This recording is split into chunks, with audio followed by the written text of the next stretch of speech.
আসসালামু আলাইকুম রহমতুল্লাহি ওবরকাতুহু। সম্মানিত দর্শক, আওয়ামী লীগ নিয়ে আলোচনা কোনো মতেই থামছে না। বহুমুখী আলোচনা। আওয়ামী লীগের নেত্রী বা সভানেত্রী শেখ হাসিনা, তাকে নিয়ে আলোচনা হচ্ছে। শেখ রেহানাকে নিয়ে আলোচনা হচ্ছে। জনাব সজীব ওয়াজেদ জয়কে নিয়ে আলোচনা হচ্ছে। আওয়ামী লীগের যে বর্তমান কমিটি, সেই কমিটির বেশ কয়েকজন গুরুত্বপূর্ণ নেতা, যাদের বিরুদ্ধে সুস্পষ্ট অভিযোগ রয়েছে এবং জনরোষ রয়েছে, এবং অনেকেই মনে করছেন যে এই সমস্ত লোকজনের কারণে আওয়ামী লীগ দলগতভাবে গত ১০ বছর ধরে ক্রমাগতভাবে ক্ষতিগ্রস্ত হয়েছে। আজকে আওয়ামী লীগের যত দুর্গতি, সেই দুর্গতিকে যদি ৩ ভাগ করা হয়, তাহলে এক ভাগ হলো সেই আওয়ামী লীগের যে সকল সেই দুর্নীতিবাজ ব্যবসায়ী, সাংবাদিক, আমলা, কামলা তারা ছিলেন, তাদের একটা সিন্ডিকেট ছিল।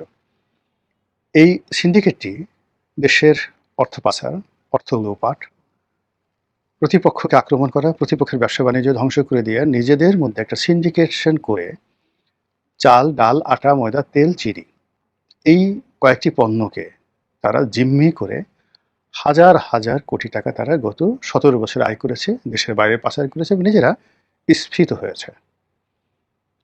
আবার বলছি, এই গ্রুপটি হলো, এদের মধ্যে সাংবাদিক আছে, এদের মধ্যে ব্যবসায়ী আছে, এদের মধ্যে আমলা আছে, এদের মধ্যে কামলা আছে। কারা কারা আছে আপনাদের সেগুলো সব মুখস্থ, কিন্তু এর একটা গ্রুপ। দ্বিতীয় আরেকটা গ্রুপ হলো দলের মধ্যে মন্ত্রী, এমপি এবং মন্ত্রী এমপির বাইরে মেয়র, পৌরসভার মেয়র, সিটি কর্পোরেশনের মেয়র থেকে শুরু করে অন্য যে সকল রাজনীতিবিদ রয়েছেন, এর মধ্যে ইউনিয়ন চেয়ারম্যান থেকে উপজেলা চেয়ারম্যান পর্যন্ত আছেন। তো এই সিন্ডিকেটের যারা লোকজন, তারা একেবারে সর্বনিম্ন যদি কেউ চুরি করে থাকে ১০০ কোটি টাকা করেছে, আর উচিত হাজার হাজার কোটি টাকা। এমন অনেক ইউনিয়ন পরিষদের চেয়ারম্যান আছে যারা গত ১৭ বছরে শত শত কোটি টাকা চুরি, চামারি, টেন্ডারবাজি, চাঁদাবাজি এগুলো করে দেশ এবং দেশের বাইরে সম্পদের পাহাড় গড়ে তুলেছেন। এবং সেটা কারো নাম বলবো না, আমি শুধুমাত্র একটা উদাহরণ দিই। এক ব্যবসায়ীকে আমি জানি, এই আওয়ামী লীগ পতনের ঠিক মাস ৩ আগে সেই ব্যবসায়ীর একটা বড় জমি একজন চেয়ারম্যান কিনবেন, উত্তরবঙ্গের একজন চেয়ারম্যান। তো জমি বেশ বড় মাপের জমি, জমির মূল্য ধরুন হয়তো ২৫ কোটি টাকা। এখন এই জমির জন্য তিনি ৫০ লাখ বা ১ কোটি টাকা সেই ব্যবসায়ীকে তিনি অ্যাডভান্স দিলেন যে জমির দলিল হবে। এর মধ্যে শেখ হাসিনার পতন হয়ে গেল, আর সেই চেয়ারম্যান এই যে পালিয়ে গেল, আর ওই ব্যবসায়ীর কাছে তার টাকা চাওয়ার মতো অবস্থা রইল না। তো বোঝার চেষ্টা করুন যে একজন ইউনিয়ন পরিষদের চেয়ারম্যানের এই অবস্থা। অনেক সংসদ সদস্য যাদের বিরুদ্ধে বদনাম যে তারা মানে বস্তা ভরে ভরে ঘুষ খেতেন, এবং তাদের যে টাকা ডেইলি তাদের যে টাকা ইনকাম হতো, এটা গণনা করার মতো অবস্থা তাদের ছিল না। এই জন্য অনেকের বাড়িতে টাকার মেশিন ছিল, টাকা গণনা করার মেশিন ছিল সংসদ সদস্যদের। মন্ত্রীদের কথা বাদ দিলাম, আমি বেশ কয়েকজন লোককে চিনি যাদের কথা এখন ইন্টারনেটে খুব আলোচনা হচ্ছে। যারা কেউ হুইপ ছিলেন বা কেউ সংসদ সদস্য ছিলেন, নিজের নামে, মেয়ের নামে ইংল্যান্ডে, কানাডাতে ২০০ কোটি ৩০০ কোটি টাকা দামের বাড়ি কিনেছেন। মার্সিডিস মেব্যাস এর যে জিপগুলো, একদম হাই গ্রেডের যে জিপগুলো, ৫,০০০ সিসির যে জিপগুলো, সেগুলো তারা ওই বিদেশে চালাচ্ছেন। অনেকে সেই রোলস রয়েস গাড়ি একাধিক, ছেলের জন্য একটা কিনেছেন, নিজের জন্য একটা কিনেছেন, রোলস রয়েস প্যান্থম এই গ্রেডের গাড়ি তারা চালাচ্ছেন ইউএসএতে। তো এই যে দুর্নীতিবাজ একটা গ্রুপ আওয়ামী লীগের, যারা এই মুহূর্তে পালিয়ে আছেন কিন্তু কম্পারেটিভলি অনেস্ট, তারা এই দুর্নীতিবাজ গ্রুপটিকে, দলের মধ্যে যারা নেতা তাদেরকে বাদ দেওয়ার জন্য দলীয় সভানেত্রীকে প্রাণান্তভাবে তারা চেষ্টা চালাচ্ছেন, কনভিন্স করছেন যে এদের দ্বারা হবে না।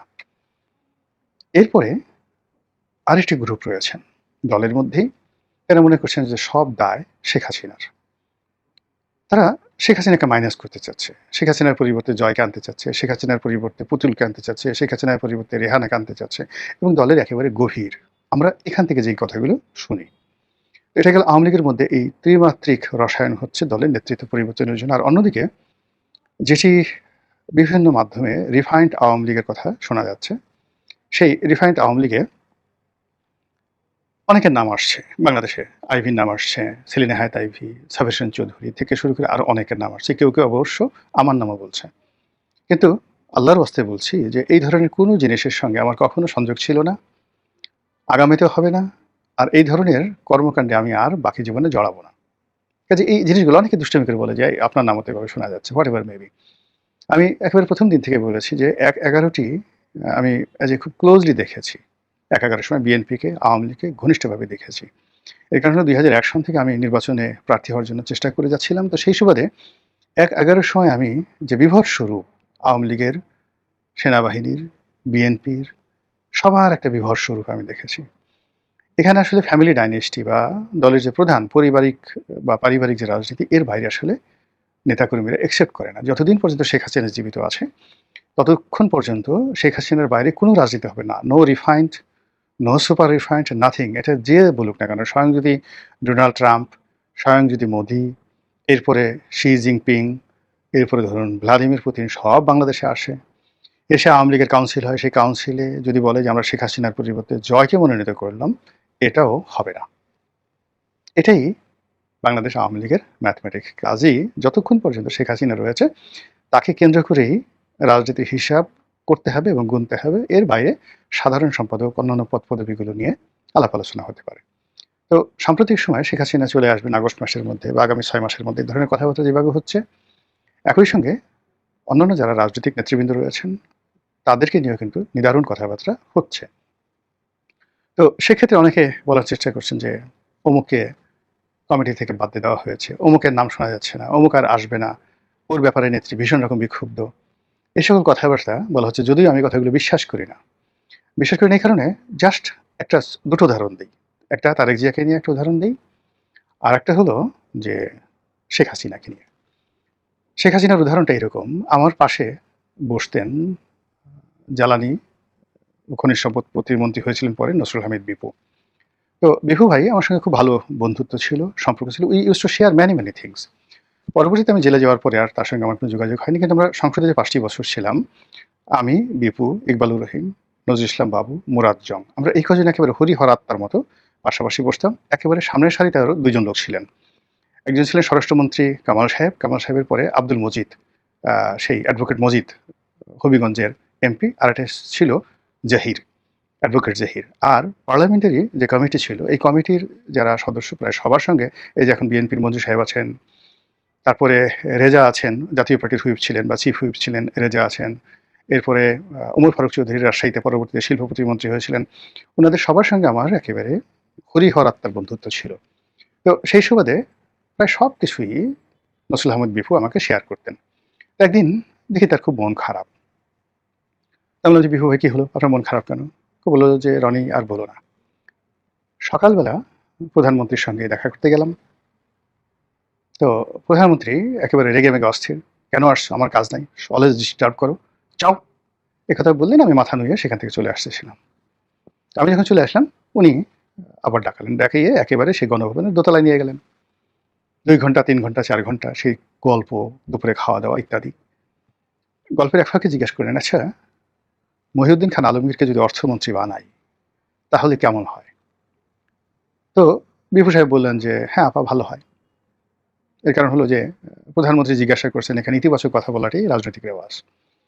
তো সেখানে প্রধানমন্ত্রী বললেন যে, এই তোমাদের একটা খারাপ অভ্যাস, যখন যা কিছু জিজ্ঞাসা করি সুর মিলাও আর দালালি করো। ওনাকে যদি অর্থমন্ত্রী বানানো হয়, উনি একদিনের মধ্যে পুরো বাংলাদেশ লুটপাট করে খেয়ে ফেলবেন। তো যাই হোক, এই কথা বললেন। নসরুল হামিদ বিপু শুনলেন, চুপচাপ থাকলেন।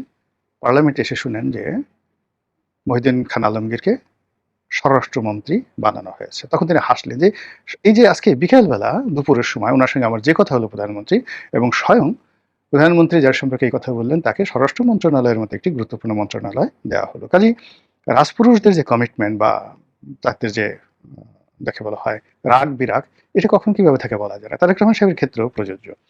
তিনি অনেককে মন্ত্রী বানিয়েছেন, গুরুত্বপূর্ণ দায়িত্ব দিয়েছেন। তিনি যাদেরকে একেবারেই পছন্দ করতেন না, অনেকের সঙ্গে কথা বলতেন না, অনেকে কথা বলার জন্য তার সাথে দেখা করার জন্য ইংল্যান্ডে গিয়েছেন, দিনের পর দিন বসে থেকেছেন, দেখা করেননি। অনেককে তিনি মঞ্চ থেকে, অর্থাৎ ওই লন্ডন থেকে তিনি সেই যে সকল পাবলিক মিটিং কন্ডাক্ট করেছেন, তো সেই মিটিংয়ের মঞ্চে অনেক লোক বসা ছিল, তাদের মধ্যে কাউকে কাউকে তিনি বলেছেন যে গেট আউট, মঞ্চ থেকে নামো। এইরকম লোকদের অনেককে মন্ত্রী বানানো হয়েছে এবং খুবই গুরুত্বপূর্ণ মন্ত্রী বানানো হয়েছে।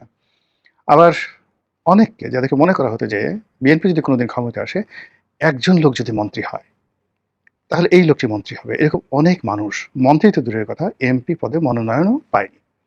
তো কাজেই এই যে বাইরে যত কথাবার্তা হয় এটা আসলে মানে আমাদের একটা প্রেডিকশন আমরা বলি, কিন্তু বাস্তবে বিএনপি, আওয়ামী লীগ বা জামাত এই বড় বড় যে রাজনৈতিক দল ইভেন এরশাদ, তারা আসলে শেষ মুহূর্তে কি কারণে, কার প্রলোভনে, কার ইনফ্লুয়েন্সে, কার প্রভাবে কাকে বাদ দেন আর কাকে গ্রহণ করেন এটা স্বয়ং আল্লাহ ছাড়া আর কেউ বলতে পারে না। কাজেই শেখ হাসিনা এখন কার প্রতি রাগ আছেন, কাকে ভালোবাসছেন, এটা মানে বলা যাবে না। যেমন অনেকে বলেন, মানে সত্য মিথ্যা আমি জানি না, অনেকে বলেন যে তিনি এখন সেই এস আলমের নাম শুনতে পারেন না, তিনি এখন সালমান এফ রহমানের নাম শুনতে পারেন না।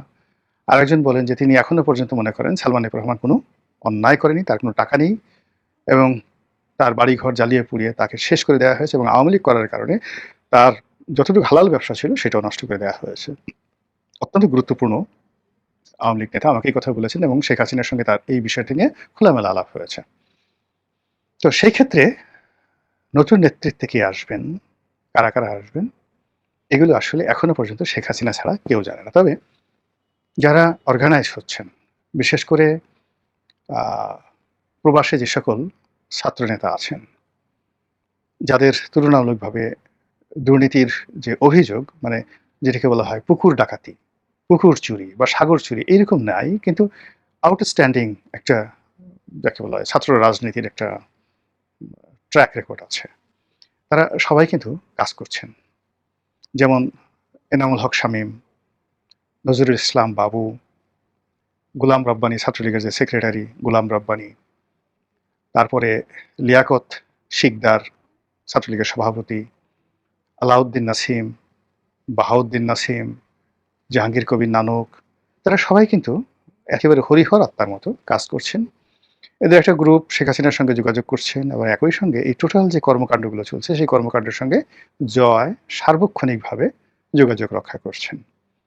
তারেক রহমান সাহেব যেভাবে যোগাযোগ রক্ষা করছেন জয় ঠিক তার চেয়ে আরো কৌশলে, কোনো রকম মানে ওয়েব মিটিংয়ে না এসে কেবলই মাত্র টেলিফোনে, ওয়ান টু ওয়ান বৈঠকে, টেলিগ্রামে খুবই সিক্রেটলি তিনি এই দলকে গুছানোর জন্য সর্বোচ্চ এফোর্ট দিচ্ছেন এবং খুব ঘন ঘন আমেরিকার বিভিন্ন স্টেটে যাচ্ছেন, ঘন ঘন দিল্লিতে আসছেন, এসব কথাবার্তা শোনা যাচ্ছে। আর এর প্রেক্ষিতে যারা বৃদ্ধ নেতৃত্ব রয়েছেন আর যাদের সম্পর্কে নাম বললাম না, এর কারণ হলো আপনারা সবাই জানেন প্রচুর অভিযোগ রয়েছে, তাদেরকে বাদ দিয়ে এই তরুণদের মধ্য থেকে ভালো ভালো নেতৃত্ব সৃষ্টির জন্য যে চেষ্টা চলছে, এর প্রেক্ষিতে বাংলাদেশের রাজনীতিতে আগামীতে আসলে কতটা গুণগত পরিবর্তন আসবে, আওয়ামী লীগ কীভাবে ফিরে আসবে, it does not matter. Matter হলো এই যে আমরা যে আওয়ামী লীগকে নিয়ে কথা বলছি, আওয়ামী লীগকে নিয়ে ভিডিও বানাচ্ছি, আপনারা দেখছেন, আওয়ামী লীগের নিয়ে গান তৈরি করা হচ্ছে, বায়োস্কোপ তৈরি করা হচ্ছে এবং এগুলো নিয়ে সামাজিক মাধ্যমে ভীষণ রকম ব্যস্ত। আওয়ামী লীগের যারা সোশ্যাল মিডিয়াতে খুব ইনফ্লুয়েন্সার হিসেবে কাজ করছেন তাদের মধ্যে পক্ষের লোক আছে, বিপক্ষের লোক আছে, আবার এদের মধ্যে ঝগড়া হচ্ছে, ঝাঁটি হচ্ছে, সেগুলো নিয়ে সামাজিক মাধ্যমে ব্যাপক আলোচনা হচ্ছে। ইট মিনস এখন আওয়ামী লীগের একটা রাজনৈতিক মূল্য আছে, রাজনৈতিক গুরুত্ব আছে এবং রাজনৈতিক শক্তি আছে। মহান আল্লাহ আমাদের সবাইকে হেদায়েত দান করুন এবং হেফাজত করুন। আসসালামু আলাইকুম ওয়া রাহমাতুল্লাহি ওয়া বারাকাতুহু।